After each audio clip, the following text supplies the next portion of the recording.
Semua, jumpa lagi dengan saya, Ibu Rini. Pada kesempatan ini, saya akan menjelaskan tentang bagaimana menyusun atau menggambarkan struktur Lewis untuk ikatan kovalen. Seperti telah diketahui bahwa ada dua jenis ikatan kimia, yaitu ikatan ionik dan ikatan kovalen. Pada kesempatan yang lalu telah dipelajari tentang bagaimana menyusun atau menggambarkan struktur Lewis untuk ikatan ionik. Sekarang akan dipelajari bagaimana menyusun atau menggambarkan struktur Lewis untuk ikatan kovalen.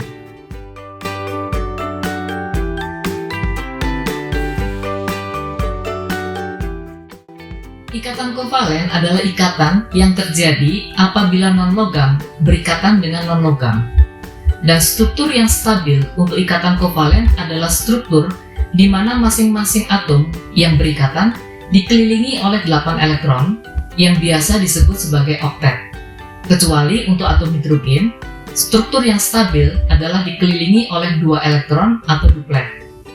Untuk lebih menyederhanakan penggambaran struktur Lewis, maka 2 elektron digambarkan sebagai satu garis. Jadi setiap atom hanya dikelilingi oleh 4 garis. Ada 5 tahapan dalam menyusun struktur Lewis. Tahap yang ke-1, jumlahkan elektron valensi dari semua atom yang ada dalam senyawa kovalen. Elektron valensi dapat dilihat dari golongannya. Misal atom Cl terletak di golongan 7A, maka elektron valensinya adalah 7. Tahap kedua, susun kerangka strukturnya. Untuk senyawa dengan lebih dari 2 atom, biasanya sudah diberitahukan atom mana yang menjadi atom tengah. Setelah itu, hubungkan atom-atom dalam kerangka tersebut dengan ikatan kovalen tunggal. Tahap ketiga, kurangkan total elektron valensi pada tahap ke-1 dengan elektron yang telah digunakan sebagai ikatan pada tahap kedua.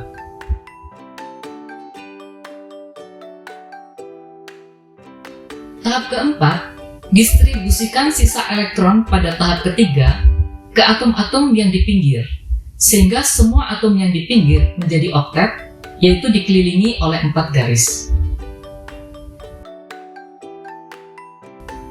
Tahap kelima, apabila sisa elektron pada tahap ketiga setelah digunakan di tahap keempat masih ada sisanya, maka letakkan sisa elektron tersebut di atom tengah, supaya atom tengah juga mencapai oktet.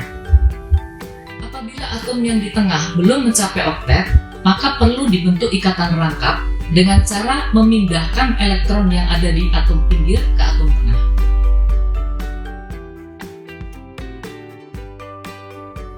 Supaya lebih jelas, saya akan memberikan 2 contoh.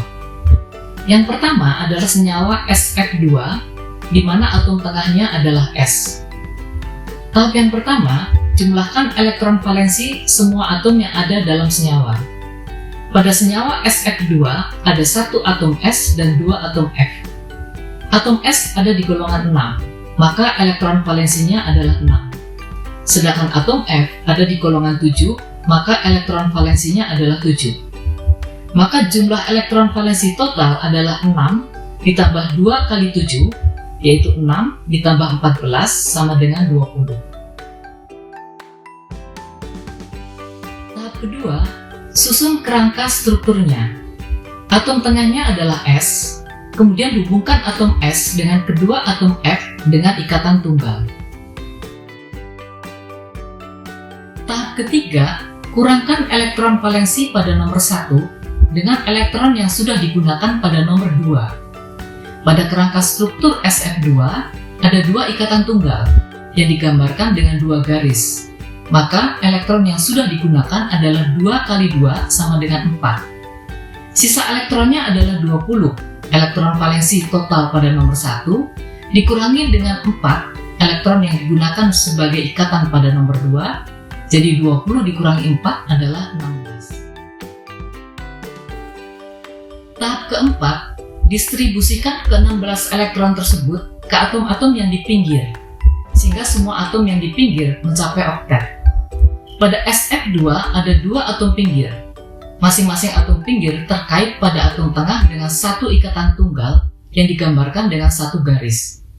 Maka supaya mencapai oktet, masing-masing atom yang di pinggir memerlukan tambahan 3 garis. Maka untuk 2 atom diperlukan 6 garis. Jadi elektron yang digunakan adalah 6 garis kali 2 elektron sama dengan 12 elektron. Kelima, apabila setelah digunakan di atom pinggir masih ada sisa elektron, letakkan sisa elektron tersebut di atom tengah supaya atom tengah juga mencapai oktet. Dari 16 elektron di nomor 4 yang digunakan oleh atom pinggir adalah 12, maka masih ada sisa 16 dikurangi 12 sama dengan 4 elektron.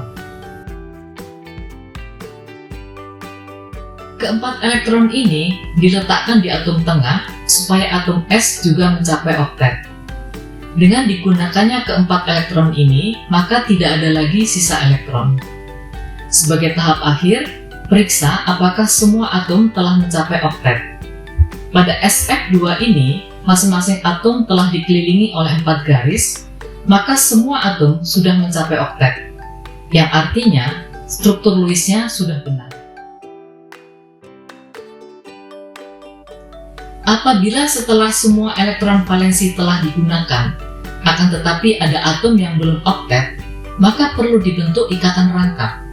Sebagai contoh adalah struktur Lewis untuk senyawa SO3, di mana S sebagai atom tengah. Yang pertama, jumlah elektron valensi adalah 6 dari S, ditambah 3 kali 6 dari O, sama dengan 6 ditambah 18, sama dengan 24. Yang kedua, susun kerangka strukturnya. Atom tengahnya adalah S, kemudian hubungkan atom S dengan ketiga atom O dengan ikatan tunggal. Yang ketiga, elektron yang digunakan dalam kerangka struktur adalah 3 kali 2 sama dengan 6 elektron. Maka, sisa elektron adalah 24 dikurangi 6 sama dengan 18 elektron.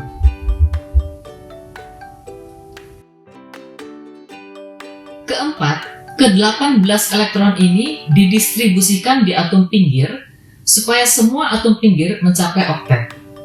SO3 mempunyai 3 atom pinggir.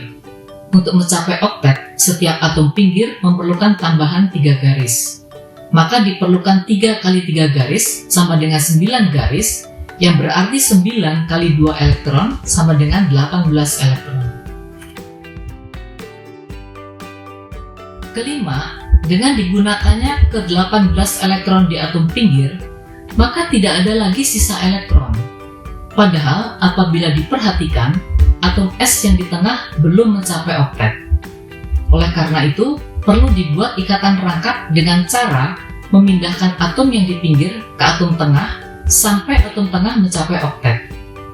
Pada SO3, ikatan rangkap cukup dibuat di satu sisi, karena dengan ikatan rangkap di satu sisi, atom S yang di tengah sudah mencapai oktet. Apabila dengan ikatan rangkap di satu sisi, atom tengah belum mencapai oktet, maka perlu dibuat ikatan rangkap di sisi lain sampai atom tengah mencapai oktet. Demikian cara menggambarkan atau menyusun struktur Lewis untuk ikatan kovalen. Terima kasih, semoga dengan penjelasan ini, penyusunan atau penggambaran ikatan kovalen melalui struktur Lewis menjadi lebih dapat dipahami.